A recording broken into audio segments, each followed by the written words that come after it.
Well, hey, everyone. Welcome to the Gundam Explain Show. I'm your host, Adam Blue. Joining me is Steven of Midnight Hatter. Steven, what's up, man? Not a whole lot, man. I Looking know. forward to capping off the week here with another great Gundam Explained show. Thank you, especially, going a week without a show. Apologies for that. I'm going to get into that here in a second. And then, but luckily we were able to resume with your show yesterday. We went back to So some, much Gundam fun. banter, the Tomino interview. Very interesting. If you guys want to check that interview out. And it kind of inspired some of the discussion we're going to have today, too, because I thought that was it's pretty interesting when it comes to takes at different times. And then when you're creating stories, what is the essence of the story? So we'll get into that. Bunch of other stuff. I mean, yeah, a bunch of other stuff. I don't even know where to begin because, I was gone for a week. It does feel like the world has revolved a few times since the last Yeah. time we.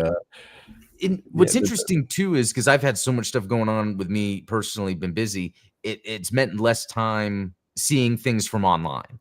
And Right. it feels kind of good.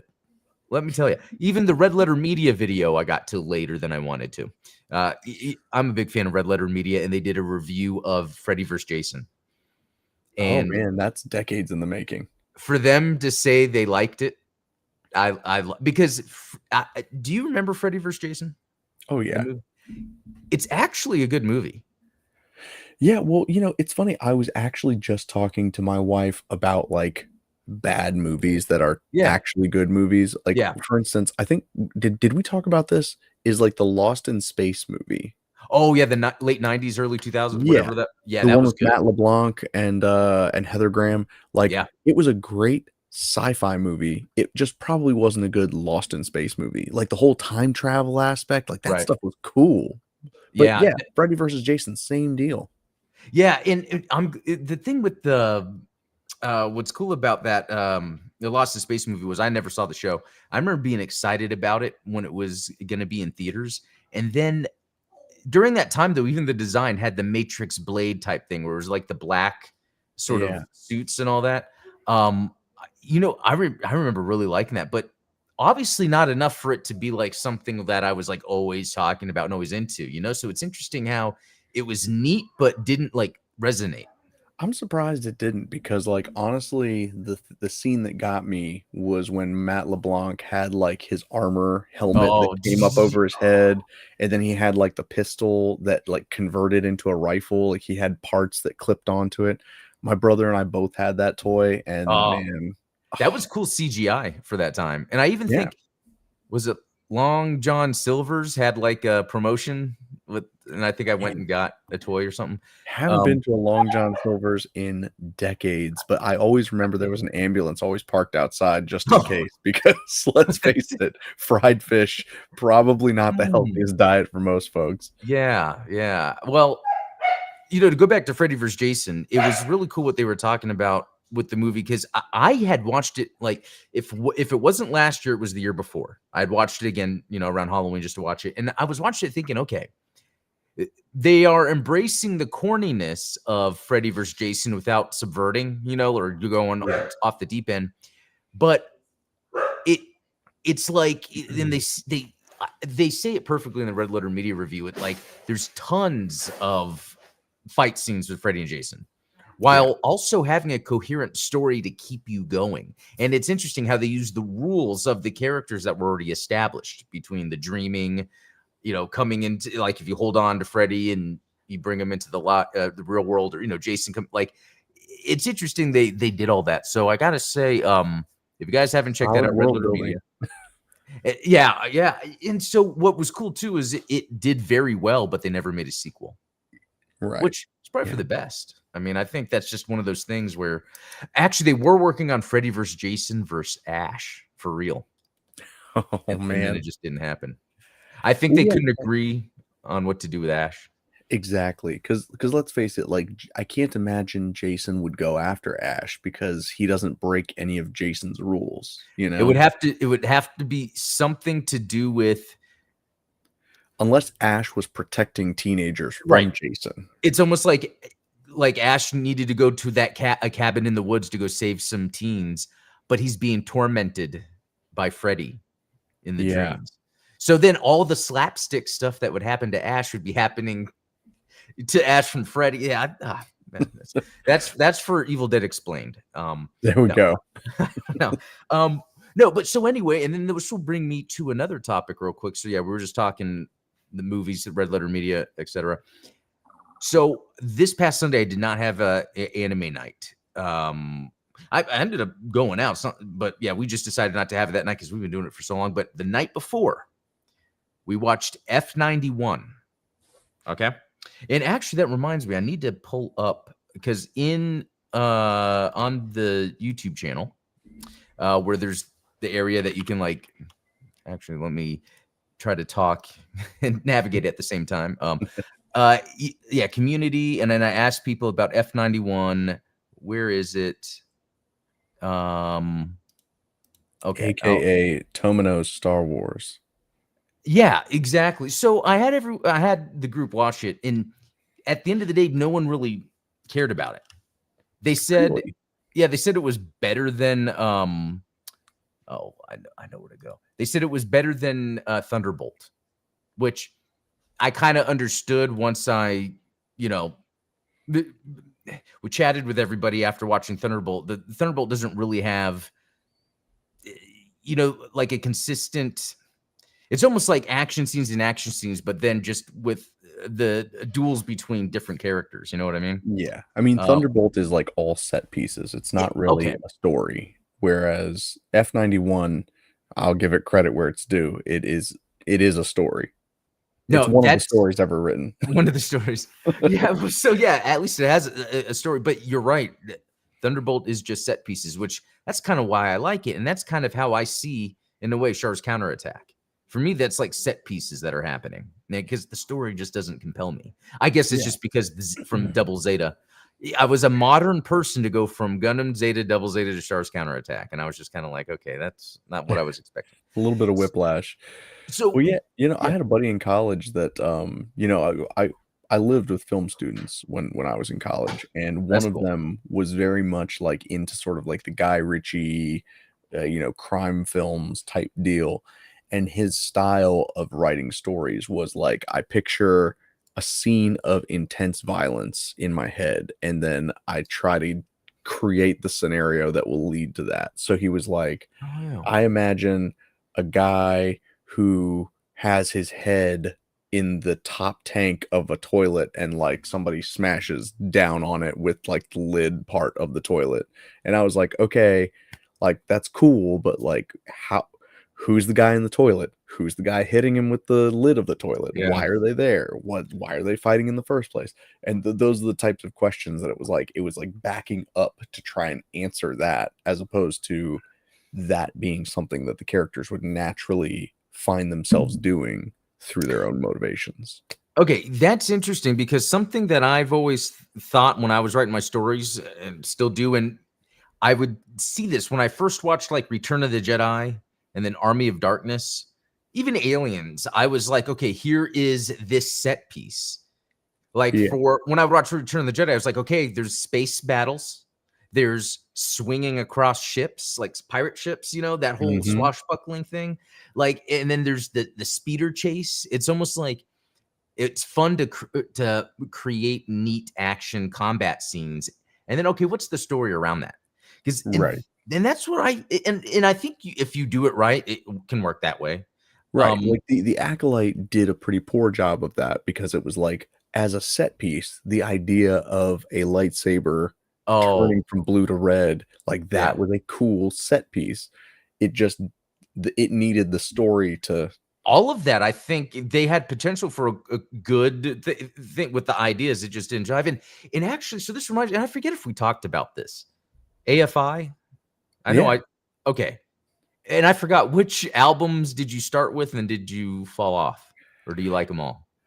I was an early AFI guy. Okay.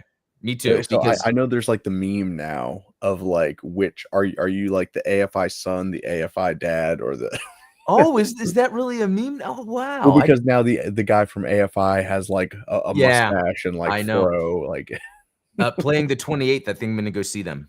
They're gonna play. Oh, awesome. So the thing with AFI, so AFI is a band that again, I loved late 90s, early 2000s was my life. I had AFI shirts, AFI everything. And then when Sing the Sorrow came out in 2003, I was like, what is this? And I'm not joking. That even though that was like their biggest album for me, I was like, what's happening? Anyway, the reason I wanted to bring up Davey Havoc is because he said that usually with AFI, they would make music and then he'd write lyrics to it. But this new album coming out, he wrote the lyrics first. And then they would go make music. And so that was kind of going back to what we were just, talking about. Right. That whole idea of like, how do you structure or write a story? I don't think there's any right or wrong way to do it, but I really think that is very cool. And that's kind of what I see in F91. It has a story, but it's more like, okay, I want to make my own Star Wars. So here's these set pieces, Right. to kind of allow, then fill in everything. Because the story's not that strong. I would even say for Army of Darkness, the story is not that strong. It's just the character being put in the situations he is to move the plot along is what makes it interesting. And that's what I think is the difference between something like War in the Pocket and a UC Gundam. Yeah. And stuff like that. So Well, War in the Pocket is basically like an O. Henry story, right? It's like it's the husband that sells his watch in order to buy the wife a brush. But she cut her hair off and sold that in order to buy him a new chain for his one of watch. those, yeah. Yeah. The whole thing is supposed to be like a big exercise in dramatic irony. Yeah. And yeah. And I guess that's its storytelling technique. And I wonder if they come in with that. Let's like, okay, we see what Tomino's trying to say with Gundam, so let's do that from the personal level instead of like the ideological level, Yeah. And this totally random side topic, but I need to go back and watch Requiem for Vengeance because I suspect I don't remember it entirely. Okay. But the ending of Requiem for Vengeance, there's the whole, hubbub about why didn't Solari go back to raise her son? She stayed on Earth. Yeah. Did they ever confirm that the son was still alive? Because I feel like they might have been trying to pull an Iron Man style thing. Remember in the first Iron Man movie where Ho Yinsen is like, oh, I'm going to go see my family when I get out of here, Tony Stark. And Tony Stark's like, no, you can't die. You need to go save your family. And he's like, oh, I'm going to see my family now. They've been dead. Yeah. And so the whole idea of like Solari, like, oh, she left her son behind. We know that her husband was dead. That was obvious. Yeah. But I don't remember ever seeing her son actually alive. It was always just like memories or people talking about him.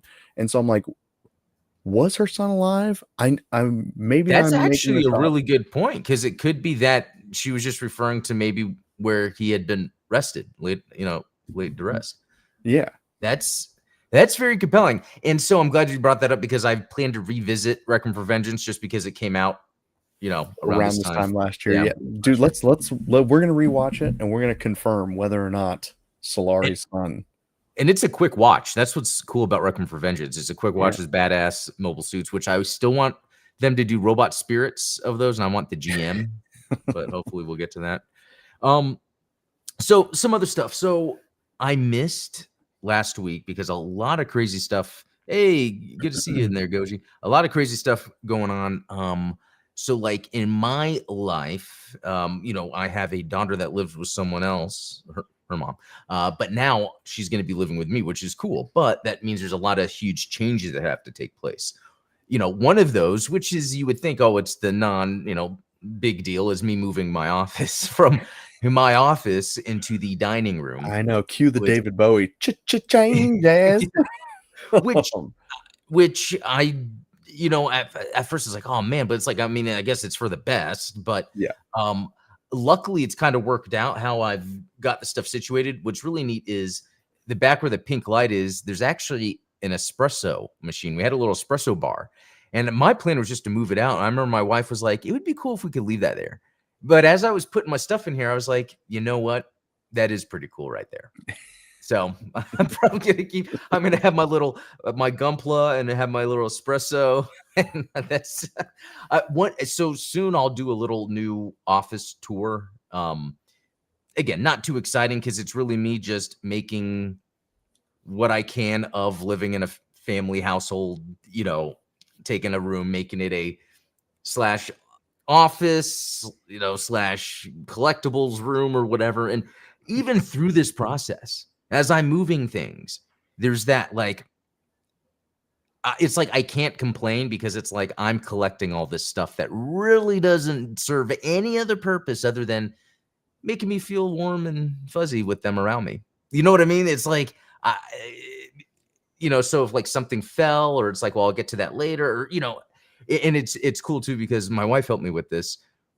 We tried to do it where we lifted my shelves, the bookcases with everything on, and brought them into this. And it was her idea. And I was like, no. And that is like nightmare fuel for any Gunpla collector is. Well, here's something interesting. And so you guys can see this. You guys probably haven't seen this too much. I would have it in pictures and videos. And it goes, there's another, no, there's another shelf you can't see. That's my Zeta shelf. And then there's a top part. The peak shelf. So, yeah, exactly. So across each shelf, I put tape. And then I'm sure people have discovered that type of technology before, but it was like, this is a nice way to get this in here because there's 3 shelves. And I know most of you guys can't see that, but I'll show it later, or 3 bookcases. And they're what I had before. The one I won't be able to bring in here is that glass cabinet I had. Yeah. I'll probably just keep it in the garage for now or something. But the other interesting thing about this room is there's a fireplace and a mantle, and the mantle is huge and it mood fits. Lighting. Yeah, there you go. But the mantle actually fits the large Gundam stuff. So, I think it's all going to work out pretty good. So again, I'll do like a tour later on, but so it goes even deeper, guys. So last week when I was supposed to be on Midnight Hatter Show, is when I got the news, and then it was craziness. And I even got mad and went like that, with my hand. I guess if you're listening, I slammed my hand down. Now, the funny thing about that is, for 3 months I've been strength training, and last Saturday was supposed to be the Everyday People Combine fitness challenge thingy that I was going to. This is the first I'm hearing of this. Okay? So I probably didn't talk about it too much because this was new to me. Yeah, and so because where I go to do the strength training, the people do this thing once a year in Dallas called the Everyday People Combine. You go, you do all these events. I'll talk about it here in a second. And I had been training for it. So it was like bench and a hex trap style deadlift thingy. Tons of weight. But doing stuff I never thought I would do ever before. But when I slammed my hand on Wednesday, I damaged it badly. It was swollen. I can't. It's a lot better, but it still hurts a little bit. And so then what was it? Because I forget when it was. Was it like, Wednesday we didn't have training because it was canceled for that day. And then Friday I would go in for training. But I think he told me not to go. And then Saturday I went to the event, and I'm like, man, he's like, we'll just come. We'll see what happens. But before I get to that, let me actually share. This is the website, Everyday People Combine. I mean, this is nothing Gundam, except if part of maybe Gundam is helping people, teach them to touch. Oh, let me modify to touch grass. Say, you knew where I was going with that. I feel like this has like helped me. Okay, well, fitness is important, and one of the things this is to bring it back around to Gundam. Like you look at pilots like Norris Packard or Ryu Jose, who were, or even Ron Baral, who were infamously out of shape. Yeah. Do you ever think that really played a role in mobile suit combat? Well, no, because I would think some of the younger, frail teenagers that are all mental, like Camille, I don't think would be able to scrap, but he would win the high school mobile. What was it? that he won? Junior mobile Yeah, competition. Yeah. yeah, something like that. Yeah. So yeah, I think all the augments, the mobile suit's pretty much that augment. But so in the event, there's 40-yard dash, broad jump, vertical jump, bench press, compass, agility drill, trap bar deadlift, power ball toss, pull ups, chin ups, 300-meter shuttle dash, but they changed that to 300-yard. And never done this stuff in my life. I don't care. Went out, had a blast. I couldn't do bench press or the trap bar deadlift because of my hand, but I was able to do the pull ups. But I did like a modified grip, and I was able to do 11 in 2 minutes, which it was really hard to do in the first place because I was like, and you have to like get over each time. But for a guy, so this is important context, is it's like, you're 40, you weren't an athlete growing up. Right. This was like you started your fitness journey very much recently. Right. And so, we're not taught, and I think that's the perfect name for it, right? Everyday people. This isn't like a fitness enthusiasts type of competition, right? Even though that's who shows up. But I think what you're getting at is I went just 3 months of starting this physical fitness, and I had a blast, and it was like no worry, no problem. And the people that I work out with, or the people that work out at this, it's called Community Barbell. I want to say 15 to 20 of them were at this event. Like we were all there as a team with shirts and everything. And one of the ladies there, 62. She beat me in most of the stuff. That's awesome. I know. I mean, shoot, my boss is in his 50s, and he's talking about like in 5 weeks here, he's going to be in a qualifying round for an Ironman like a national Ironman competition. Because I mean, he's been competing seriously for like 20 years. Wow. I was like, I mean, that's cool, man. That's your thing. I want no part of that. Yeah, no, I mean, I guess it's different for everyone. I guess how they do their physical fitness journey. Like right. For me, I remember my life coach friend, pal Josh, I talk about a lot. Like, and this is a few years ago. I was like, man, yeah, I would be able to get into physical shape, but I want to be doing something fun. Like, what if I was actually James Bond? He would just naturally be in shape. Or if I was Batman, or exactly. The real world shows or the Road Rules, the challenge. I love the challenge, and 100%. I don't care about the drama. For me, it's like I see those obstacles, and I'm like, that would be fun to try. Like even if I failed, and so even though that's why I got into team sports is like because it's the same sort of thing. It's like overcoming the personalities on the team in order to become successful, and so that's soccer was my thing.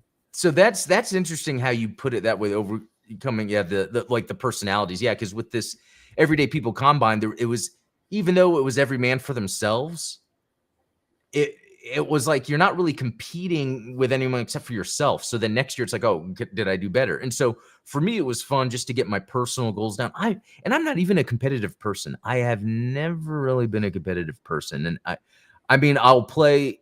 The most competitive I think I remember getting sometimes is like if I'm playing an online multiplayer game and I actually know it really well.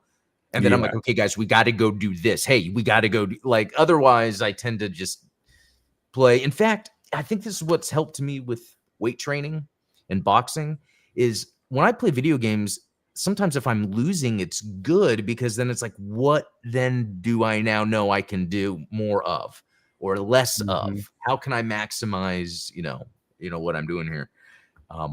Anyway, so just crazy week for me from like life change, office change while dealing, still having to do work, but also try to get content for the channel, try to do my streams, make sure family stuff is working out. And then the whole physical fitness thing, it's been a crazy week. But next year I'm going to do the Everyday People Combine again. I'm going to, and then train more. And this time keep your fists to yourself. Don't go hitting anything hard prior to doing so you can still do the trap bar. Exactly. It's like know when to use that aggression, Exactly. Exactly. So Yeah, hopefully that gives an explanation. I think that's pretty interesting stuff. If people are interested in the behind the scenes, there's that. But okay. So I wanted to get back to F91 because also I wanted to read what people had to say about it. Just real quick because I didn't like give my final thoughts personally. I know I've talked about it before, but like I love F91. And it's one of those things where it's like with Freddy vs. Jason we were talking about. Like I can recognize when, yeah, this plot really is just serving the thing we want to see. You know what I mean? Right. Like for Gundam F91, the way the F91 looks flying around, shooting, the disaster scene at the beginning is my favorite disaster scenario in animation. Just the way they played it out, the shell casing landing on the mom's head, like that is like that is just and then the Brutal, baby, as the kids say. yeah, and then getting the baby, like all of that stuff I love. And that's why F91 reminds me of set pieces. Yeah, for Like sure. you were saying, the set piece thing. Sure. Hold Yeah, on, absolutely. let me change. For some reason, I think I keep messing up the. I want you to look even and consistent to me. It would be sad if on our shared screen I made you like small and tiny, and then I'm like huge. Actually, I don't know if you're ever in a work meeting and someone is like at the bottom 1/18th of their screen laptop, and it's like, dude, can't you center your camera? Yeah. Oh man, I it's even killer. one time I did that. This was an older job I had though, where we were in this group meeting, and it was like it was something like Slack, but I think it was before Slack. And I just remember the guy we were talking to was at the bottom corner of the screen. And that's okay. It's just kind of weird. So I just did something for the group. I took a screenshot in old school with Photoshop. I traced the guy, made him even smaller, filled the background, and then sent it to everyone. It's just, I don't know. Stuff like that is just so funny. Okay, but let's get back to this. So here's some comments about. I posted about F91. I asked, "What do you guys think of F91?" I had anime night. Not many people liked it. I like it, and this is from Zionic Fenrir. I like it quite a lot, especially the animation. I do wish it could have been longer to explore more of the world setting, factions, and characters, though that unavoidably would come at the cost of animation quality, which is really a good point. I like how they said just compare F91 to Victory. Excuse me, because there are some times where while Victory statically looks good, in animation it doesn't. Mm. There seems to be a rising interest in Japan for F90, which covers the period between Hathaway Flash and F91. So perhaps we will eventually get a new iteration that can cover more ground.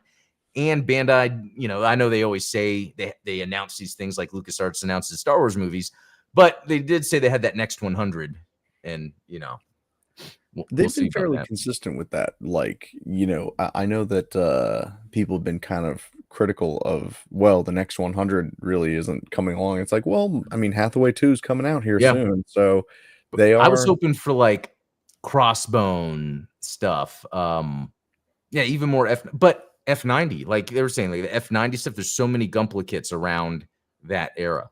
they are milking that era Yeah. hard. Oh, also there was an announcement for RE100. The line is not dead yet. Yeah, remember we heard it was dead. They made that announcement. It's like, wait a minute, it's not dead. The dead end guy. So hopefully we see more F91 MS get a model kit. Though personally, I would prefer some MS from Marzion, specifically RF Oldsmobile models. Yeah, that would be cool. That was a neat thing. Okay, so that was a good comment. From BACD, Yoshiki Tomino wanted to make it a 3-season series around 150 episodes, but Bandai Namco 150.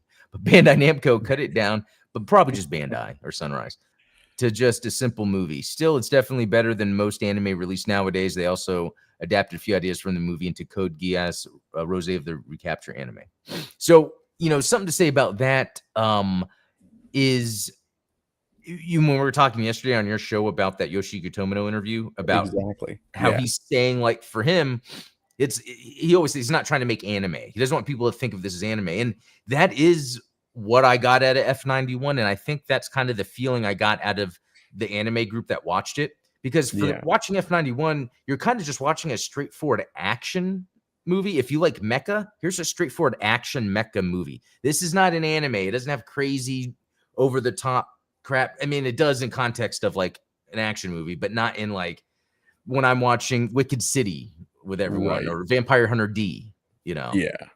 And completely different. furthermore, like that comment perfectly encapsulates what we were talking about last night, where, you know, in 2004, Tomino said, "Oh, well, I was getting jaded and frustrated with the anime industry back in the 80s." And it's like, no, you weren't, because Zeta was like complete carte blanche. You could do whatever you want. Yeah. It was F91 and Victory when you felt the studio pressures and you were getting your hands tied by that kind of stuff. And so it's like there's a little bit of that revisionism where it's like he is projecting onto Zeta's production the same things that were going on Right. with F91.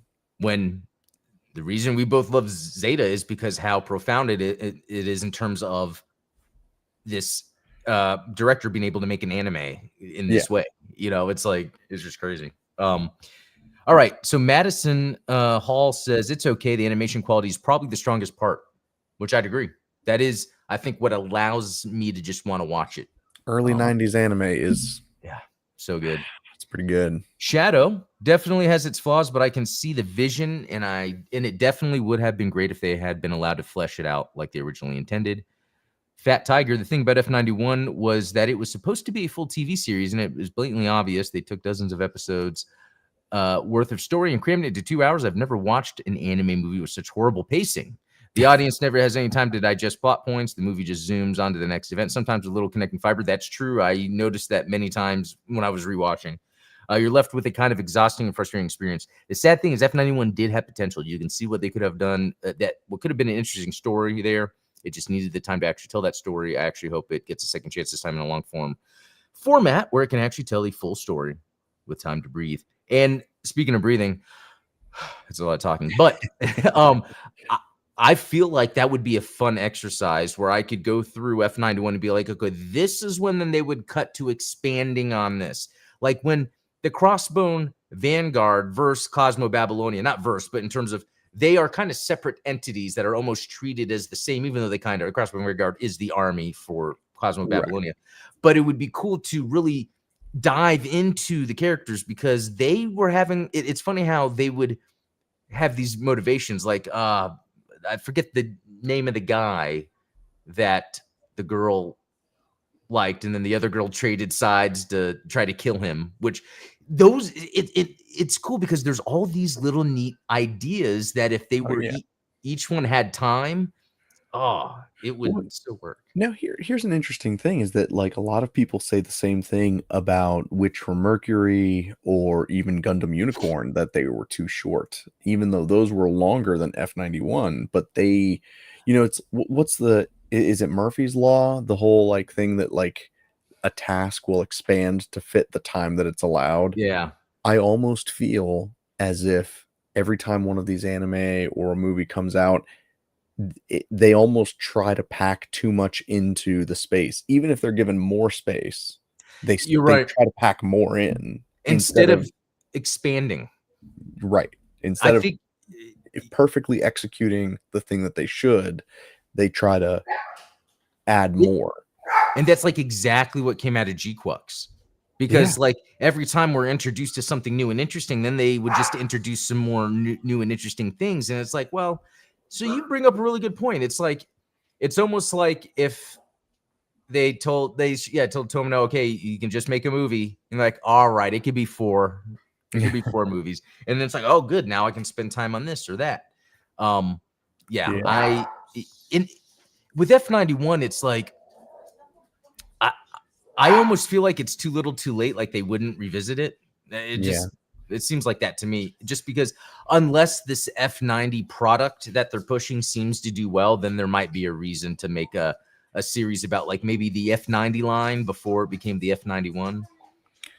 Yeah, I personally, I don't see I don't see enough of a fanfare around it to justify a full, remake, reimagining, that kind of thing. I think that it's always going to retain its cult classic status among Gundam entries, but it might even be worth where Bandai's like, okay, let's modestly budget F91 video game. Let's use the SD Battle Destiny engine and just make that's the story of F91, and then make it a game. Because that could get people then go back and want to maybe watch it. Oh, hey, we've got a guest. Totally forgot. Here, have a seat. We've got let me switch. We got Andrew of GojiFXUnlimited stopping by to get his Godzilla. How's it going? His alien. No, we're talking about so F91. Yeah. What were your thoughts, real quick? It's good. Like you hit it first. I said, like, Okay. Like the bike belt at the beginning, like it was a very realistic, random thing for an anime. Oh, for the bullet. Yeah. Oh, yeah. Random dog floating through space. Then after Yeah. it was a very. That's right. There's a scene very, where the colony gets attacked, and then you see like the dog just floating through space. fly out. Yeah. Quite Yeah, literally the kick the dog moment. Yeah, I know that is crazy. So yeah, let's go through some of these others real quick. Okay, so for Drongo Dial, F91 is my single least favorite entry in the entire. Single least favorite entry. My man. Well said. Well said. Well, he's from the UK because there's a U in favorite. Oh, so never unless mind that's then. Canada, but Flavor and yes, that includes G Savior because at least that is bad in a funny way. F91 is just plain bad. Well, yeah, to be honest, you can't. You can't like really knock people. I get it. Like if someone says they dislike Zeta, I think that's crazy. But Yeah. if you dislike F91, it's like I get it. But also, I like. Even though G Saver was talked about in a bad way, it still got a positive. We'll take the W. We'll have to watch G Savior. It's the live action Gundam movie from the late 90s. That would be a good one. Oh, yeah. Or like 2000. Let's see. This is from Angem. The movie itself isn't the best, but it's a glimpse of a UC saga we haven't really experienced. I read Crossbone right after it, and it had a blast discovering the Zeta series of this later UC as the follow-up to F. Oh, so Crossbone, they're saying, is like the Zeta to F91, that Zeta was the Gundam, the original Gundam. That's interesting. I think about that with Seed Destiny. Oh yeah, 100% with Seed Destiny's like Zeta, but I've never heard that about Crossbone. That's yeah. I would love to hear that fleshed out more. Yeah. So Angem 6717, that would be a cool follow-up on this. I really wish they'd take that scattered late UC and really try to build a new saga. So maybe we can depart into even later stuff. Because what's neat about that is you technically could make a saga about Judo just because he goes so far, and it would be cool to make a series following him. Do you think it's because of like Seabook becoming Kincaid? It like, is that the Char Aznavour becoming Quattro analogy? Oh yeah, dude, that's a really good point. I think so. Yeah. I just didn't see as much of a reason for Seabook to hide his identity as Char, but then I have to check out Crossbone. I have a bunch of Crossbone Gundams, but I haven't really dived into that story like I have others, so I'll have to do that. Okay, let's see. So maybe we can depart into even later stuff in the future. Probably.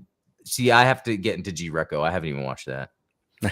All right, from Luosan 312 G8. I can't really hate it, but mildly disappointed with its execution and release. Totally valid. Yep. Dirty Mare F91 is an overlooked entry from the UC timeline. I wish they would remake it with like 26 episodes to flesh out more of the story. I agree. See, but if it were 26, then you'd be like, I wish they would just make it like a 50 episode. Yeah, just because make it they didn't flesh it out enough. Yeah. It would just keep going. If you give a mouse a cookie, they're going to want a Gundam. That's they want more Gundam. Atlantic Ocean, Chihuahua, that's a cool name, says absolutely. Some things definitely need more exposition, but it was a fun watch, especially Iron Mask. Yeah, that's a cool bad guy, kind of a cheesy bad guy, but it works. But I love the tragic bad guy trope. Like, as long as it's quality content to keep it short. Yeah. I know the dreaded DBZ lingo, how that got so much filler because they were trying to hit a certain timeline or a certain episode count. Yeah. I think it Oh ruins the yeah, aspect of watching. it could. As Yeah, long as because the content's quality. yeah, because some of the mangas sometimes they just keep making the stories go and go and go, and sometimes that might fit for like manga, especially if it's like weekly or something. But for anime, yeah, I'm not too sure. No. So a couple more. Dr. Jim Eagle. In so much as the designs are fire, yes. You got to remember this is supposed to be a series, so a ton of cutting room floor, but yeah, it's rushed as hell. And then Rubber Shark, first 20, 30 minutes go pretty hard, and the animation of the entire film is absolutely excellent.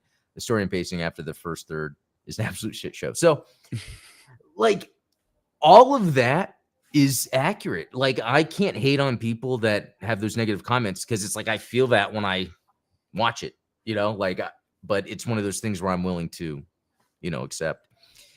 Okay, so with that, I know that you've never been a big F91 person at all, and you had watched it, right? Or did you not even bother? No, I did watch it. There are parts of it that I appreciate. Like Iron Mask, I think is a good villain. Like I love the idea of him having his kids turning against him, and Yeah.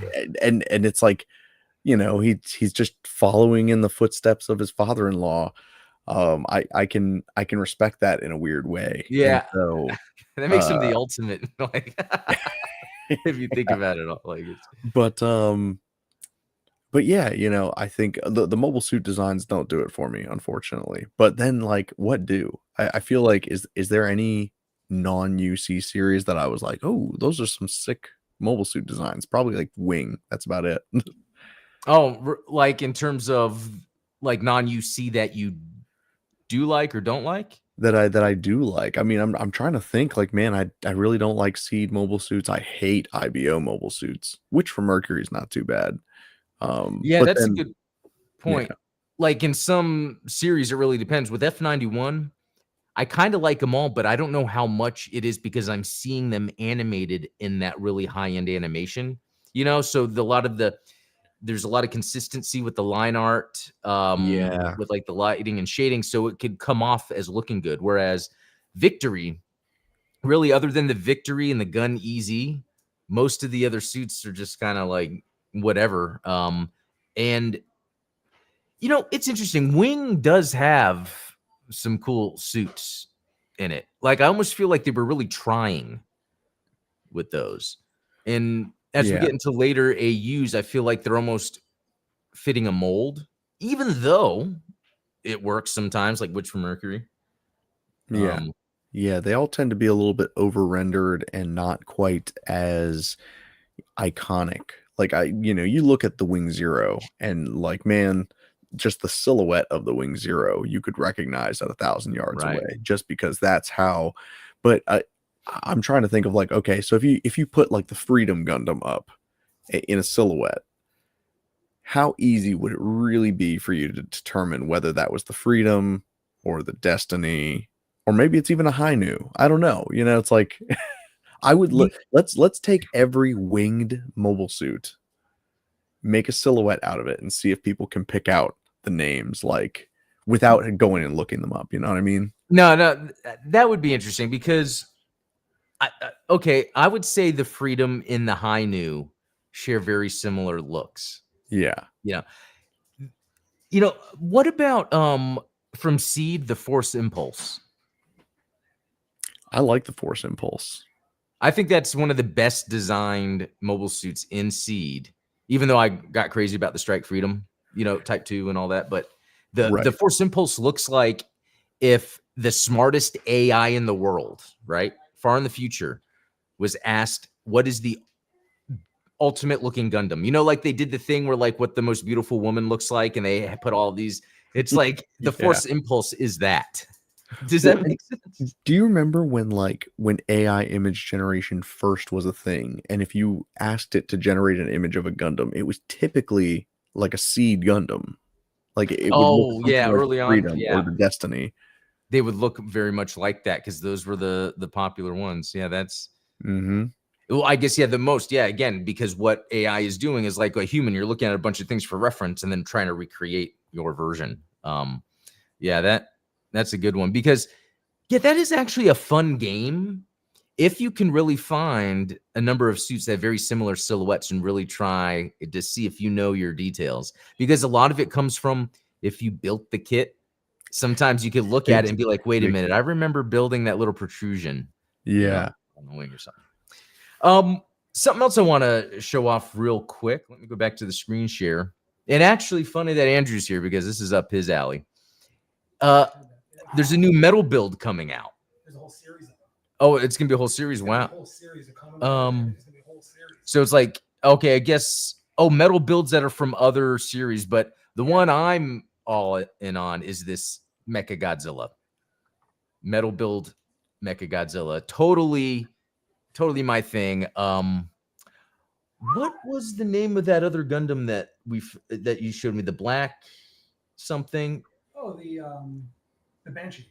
No. That other one that you sent me the link. Oh, the third party kit. Yeah. The black Trojan, okay. The Black Trojan. The black. You guys got to see this. The Black Trojan. Was it Black Trojan horse? Just Black Trojan. Oh. 100 Black Trojan. Don't put Gundam at first. Oh no, that's it. So check out this. This website's horrible. Sorry, USA Gundam. Oh my God, pop up. Can I see the full image? No, this website's not made to do that. You are not permitted. Oh, okay, so let's.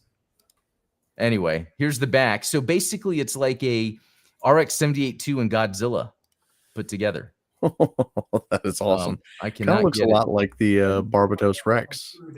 Oh, that's true. Hold on, let me move this. It's a lot like that. Is it? Okay. Yeah. So yeah, I mean, this is $35. It's master grade scale on USA Gundam. That's so not a bad price. Again, this is what the third party toy manufacturers are coming out with. And like, yeah, this thing is totally awesome. And it's got like that similar Infinite Justice or whatever, the Justice Gundam's little lasers. Yeah. That beam rifle is pretty sweet. It's very like tactical. Yeah. It is. Where's that other shot of it holding it? Oh my God. What's up with USA Gundam's website? Did I mess it up? No, that's all on them. Okay. Oh, here's some more shots. Yeah, so we can see that. Oh yeah. Let's man, the front half of it opens up to reload. That is so awesome. I know, and it has, so you can see right now it has like the unicorn mode, and it does open the V-fin. So it has like alternate heads or whatever. Crazy. Crazy. So yeah, I'll be picking that up for sure. I just shout out JamCal X. Yes, please. You want to be very, very specific when you put Black Trojan into Google. Okay. Make sure that you add the USA Gundam store to it. I think it helped. I'm glad I added that at the end. That's a good one. But this is crazy. Like to see these third parties, like what they're coming out with, that, and I need to make a video about this. Right now on Amazon, you can buy for under $100. They're pretty much metal build robots, but it's not like they're copying Gundam, but it's sort of inspired by a mix of different Gundam. But I like that they're these metal high quality action figures that are cheaper than what Bandai's producing. So it's like, it's interesting how as things seem to be getting a little more expensive, and then there's the shipping, we're then getting like the Chinese companies are still like, well, we could still sell you something at a good price. Yeah, I mean, if we just don't attach an IP to it. Okay, so that's what I wanted to end with, is this IP stuff, because it must be related to the IPs. And on top of that, I wanted to bring up something we talked about for a second, but I wanted to bring up to everyone because I feel like I would hate if I got stuck in this trap. Okay. I watch Star Wars Explained. That's how I got the idea for Gundam Explained. The thing about Star Wars Explained, no, well, in a different way. I was like, oh, I'll make a Star Wars channel. I was like, there's already Star Wars Explained. And then I got into Gundam. I was like, well, why don't I do Gundam Explained? The one thing that I like and don't like about Star Wars Explained is it's very dry vanilla. Here are the Star Wars facts. Yeah. And I appreciate that because sometimes I just want to know, okay, what's the canon update? What's the canon update? And it was very strange that the guy's name's Alex from Star Wars Explained. The Monday before last, when Jimmy Kimmel came back, before that was announced, he came out with his Mandalorian and Grogu reaction video or discussion video. And in it, he actually called for his viewers to boycott Disney Plus because he thinks the executives are cowards and it's affecting the creatives. But there's no way Star Wars Explained, who gets exclusive stuff from Disney, goes to Disney, or all this stuff, that they would allow him to say that, or even think of saying that. And so yeah, I am going to assume 100% he was tasked with doing this because that whole Jimmy Kimmel thing was a bunch of noise for nothing. And that's because there's this other actress that plays She-Hulk. And now I'm not familiar with She-Hulk, except that people didn't like it. And apparently she's going to be in the new Avengers movie. She's been coming out recently saying boycott Disney Plus. But how much? So recently, Star Wars Explained got a bad rep because his wife was calling out to cancel people, and then see, I'm gonna have to change my channel name to Gundam Theory then, huh? Oh yeah, there you go. But then the Star Wars channel, said what he said when this actress was saying the same thing, and it seemed way too coordinated. And then Jimmy Kimmel came back. I just want to say, guys, if it ever seems like I'm never going to tell you guys to boycott Bandai. There is no incentive for me to campaign around doing something to a corporation. Nothing will happen from that. And any creator that does, like, what's crazy is for all of the grifters out there that call out companies for whatever behaviors, very few of them actually call on their audience to boycott stuff. They say, this is why it's bad, this is why I hate it, whatever, I'm gonna hate watch it. But it's very rare that I hear them say something like, don't go watch this, or like cancel your Netflix or whatever. And again, I don't mean this in a bad way, but especially someone that's a shill in the way Star Wars Explained is. But again, I don't mean it in a bad way, because I feel like he fills that spot. He is a family-friendly Star Wars lore channel. It deserves to exist. It's just then when that happens, it's disappointing, because it's like, Disney is kind of pushing him that far. Like, he would never call it a boycott, except, when his wife was calling to cancel Star Wars Theory. That was... I don't know if it's more that bad publicity will always get you more likes and views than good publicity. Yeah, exactly. Like, even actors, bad news is better than no news. Because because people like the evening news on TV. If it's all happy-go-lucky, no one watches it. They want to see the trauma. They want to see this. They want the arguments. They want this stuff. That's why the AI has those stars where it puts everybody against each other, because it causes more interaction. And that's what makes it hard for genuine or like authentic creators to kind of get to the top, or their voices get heard, because it's way more, I guess you make way more money from the dissent, from diving into that. And so I think it was coordinated because people were already kind of iffy on Star Wars Explained, but there's more people that watch Star Wars Theory. Yeah. He has more subscribers or whatever it is. So it is interesting to... You can open that, since she's the dog is like crying to hang out with us. So again, like I don't care to call people out, but I find, man, especially when we're navigating being online as much as we are, I think it's very easy to fall in traps. It might be a trap where it's a content creator you follow, then they get a deal that maybe changes their agenda, and then you don't realize you're kind of following them. But it's really if you look at the money, it's the corporations, which is sad, because it's like sometimes you get the kind of like useful idiots that will go along with what a content creator is saying, and it's like, you're not even getting paid, and you're just echoing the same sentiment of someone who is.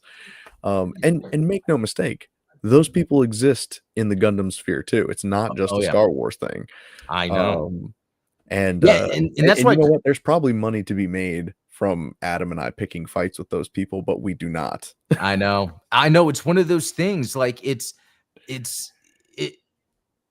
it's sometimes you can see that low hanging fruit. Oh, this would be, but it's like, man, I would feel bad Mm. about myself kind of at the end of the day. And like, I know you and I both are on that edge sometimes where we'll want to get into it a little bit, but you know, we sometimes will kind of back off of it. It's an interesting line to be on, but I think at the end of the day, if we're being a little more honest and genuine, and I think it works out. Yeah. Well, and you and I, for as much as we like to, for as observant as we are with other people's behavior, we do prefer to stick to things that we care about and are passionate about than to talk about things that we have problems with. Yeah, that's a good point too. And Yeah. and you've said it before where it's like we both love Gundam and we will critique the actions of Bandai Namco around what they're doing Yeah. with Gundam, and we'll critique like a particular video game or a particular card game, whatever the case may be. But very rarely will you hear us say boycott Gundam. Right. I don't think you'll ever hear us say that. Yeah. No. And we'll definitely never say boycott another creator because like Yeah. there's There's no reason to get into that. The most you're gonna hear me request of people is like at the beginning when I was talking about that everyday people combine, and I'm like, man, I feel so good being outside doing physical activity, guys. That's probably a good idea. Not like, or please like and subscribe. yeah, or that. That's the most you're gonna get from us. Yeah, that's a good one. Anyway, no, we're gonna end it here. This was fun. I'm glad we got to catch up from a week being off, because last week I planned to talk about this thing, the Disney thing and F91, but it was cool to be able to catch up everyone that EPC event I went to, the that metal build Mecha Godzilla, and then the metal build Hatsune Miku like that. And is that another one too? That's crazy. They've got metal build everything now. I'm gonna use this. I'm gonna use the wedding crash here from Adam's podcast. I'm thinking of a gift for babysitting Godzilla, my alien stole from. Oh, okay. But also, this is in retrospect of it's more of an anti-Hollywood thing. If you haven't seen Primitive War, it is available right now to rent or buy on Amazon. Oh, check this out. So this is what it starts with a D, right? That's a consonant. No, I was wrong. Compy skull. Is this 3D printed? Yeah, that's what I meant. 3D printed and painted. Wow. And beautiful. Is it? It opens. Whoa. And it opens. Wow. Well done, man. This is pretty cool. Wow. That looks like awesome. a real. It's a real skeleton scan. That was. So speaking of tinfoil hats, maybe all the dinosaur bones were 3D printed. Oh, we're gonna figure that out soon. We're tricked. Well, anyway, I'm gonna head out, guys. That was a lot of fun. We'll be back next week with some more. Stay tuned for some more videos. And lately, I've been making videos based on people's suggestions. So feel free, throw suggestions if you got video ideas, because it's been fun doing that. So, Steven, any last words? No, thank you all, man. This was fun. Cool. All right, we're heading out. All have a good rest of the day. See you.